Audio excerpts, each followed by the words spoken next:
So we all know pulmonary hypertension is a rare but debilitating disease, and thorough workup of pulmonary hypertension is required to identify the cause of pulmonary hypertension before labeling as idiopathic PH. Any interventions in pulmonary hypertension, whether in the cath lab or in the OR, is associated with a significant risk. And interventions basically can be divided into two. They can be either therapeutic or they can be palliative. So first, therapeutic interventions. A 14-year-old boy who had dyspnea on exertion with easy fatigue. Saturations were 88%. He also had a history of syncope. Echo was suggestive of severe suprasystemic PA pressures with a tiny PFO which was shunting right to left. He was diagnosed as idiopathic pulmonary hypertension and started on pulmonary vasodilators. He had symptomatic improvement, but he came for a second opinion.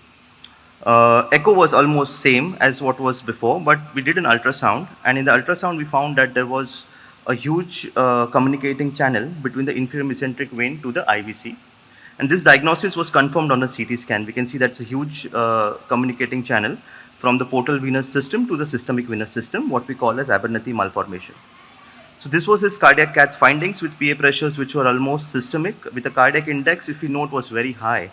Was approximately 9.4 liters per minute, and PVRI was 8 Woods units.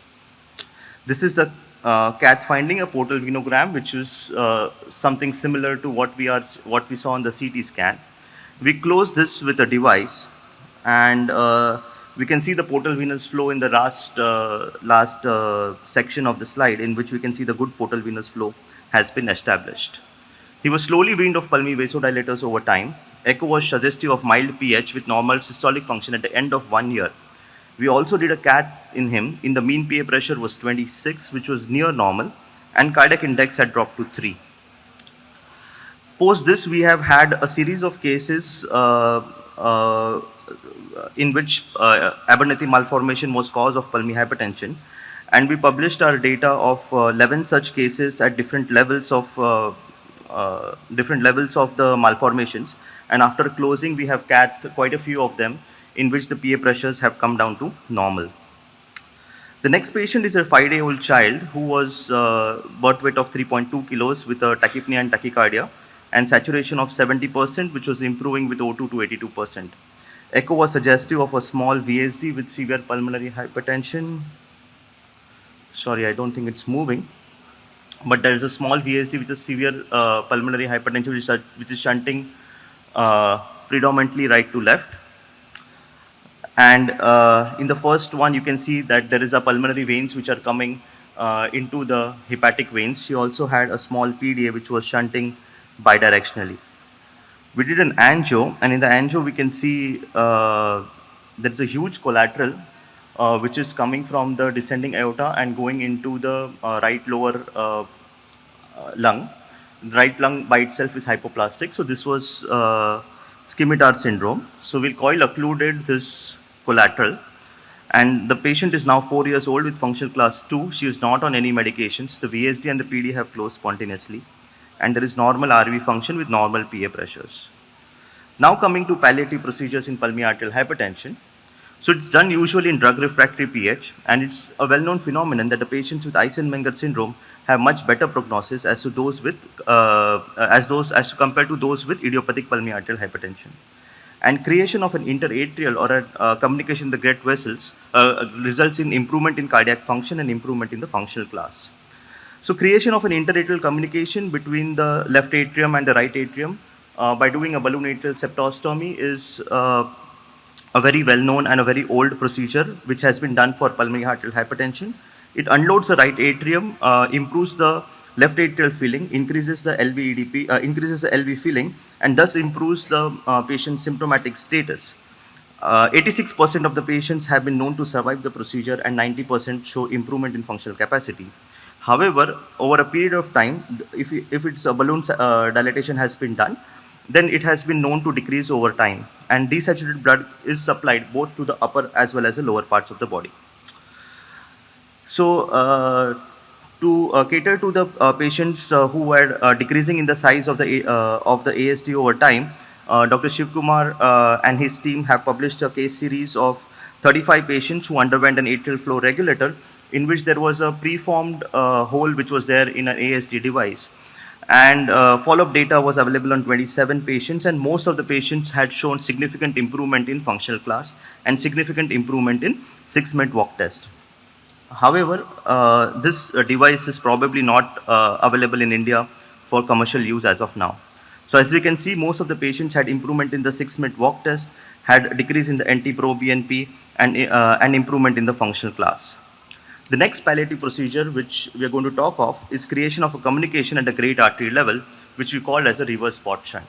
So reverse port shunt actually is an age-old procedure in which communication is made between the left pulmonary artery and the descending aorta. It was initially done for patients with tetralogy of Fallot or decreased pulmonary blood flow. And so what we are doing is reinventing the same procedure for pulmonary arterial hypertension, in which the blood will flow from the pulmonary artery into the descending aorta and thus will improve the RV function. So this was first published by Barto et al. As a letter to the editor in NEGM in 2004. So it decompresses the right heart in systole as well as diastole, and it has been shown to improve the right ventricular function and decrease in the need of medications, especially the prostacyclin analogs like treprostinil and epoprostenol. So this is the first case series of the same group of investigators, in which 24 port shunts were done, out of which 19 were surgical and 5 were transcatheter. In one patient, unidirectional port shunt was also done.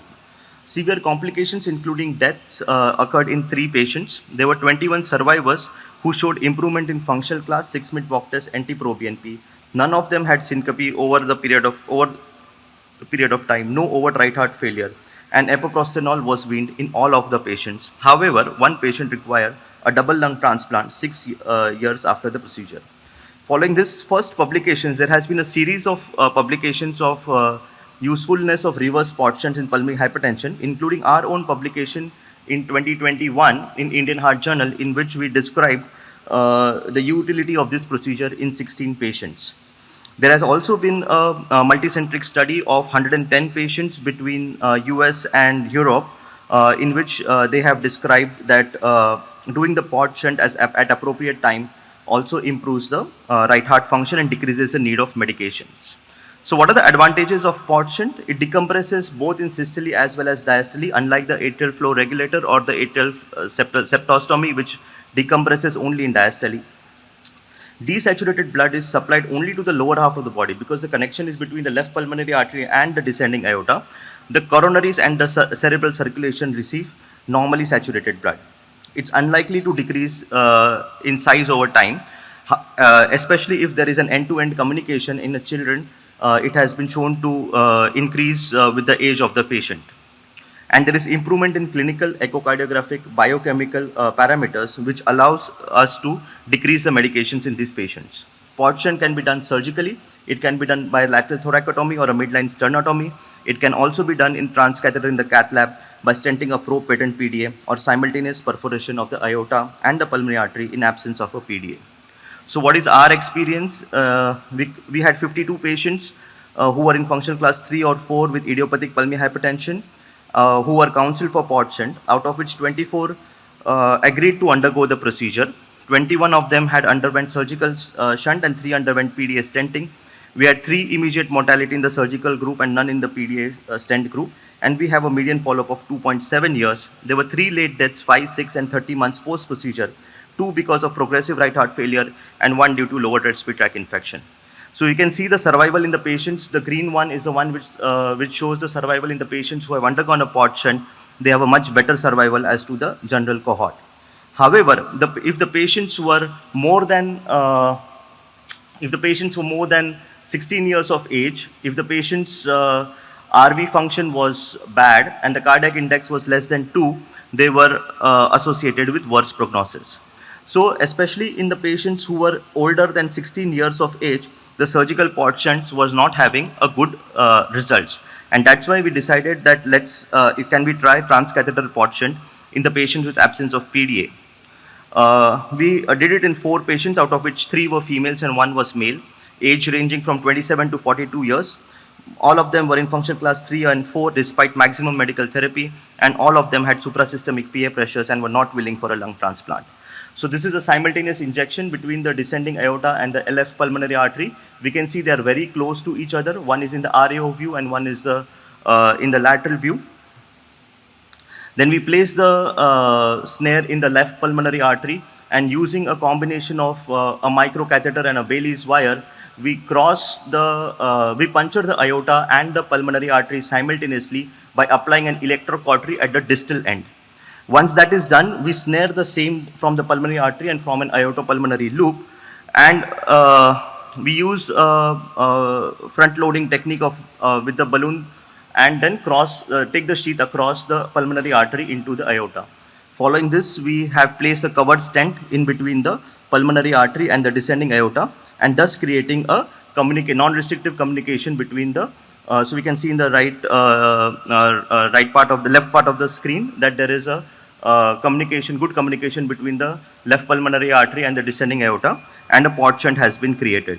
The other palliative procedures which can be done in pulmonary hypertension is pulmonary artery denervation, in which basically increased sympathetic activity is noted in patients with PH, which is associated with poor outcome, and radiofrequency ablation of pulmonary artery near the bifurcation. This was published by Shen et al. In 2014 in 66 patients, in which they showed that there was a modest improvement in pulmonary hemodynamics over 6 months period. However, the survival of the patients did not look, it looks similar as to what we would have expected at the end of 1 year. To conclude, selected cases of pulmonary hypertension are amenable to interventions in the cath lab as well as in the operating room. Finding a cause of pulmonary hypertension is key to successfully treating pulmonary hypertension, and port shunt, pulmonary artery denervations, and atrial flow regulator offer exciting new avenues for palliation as a bridge to transplant in these extremely sick patients. Thank you.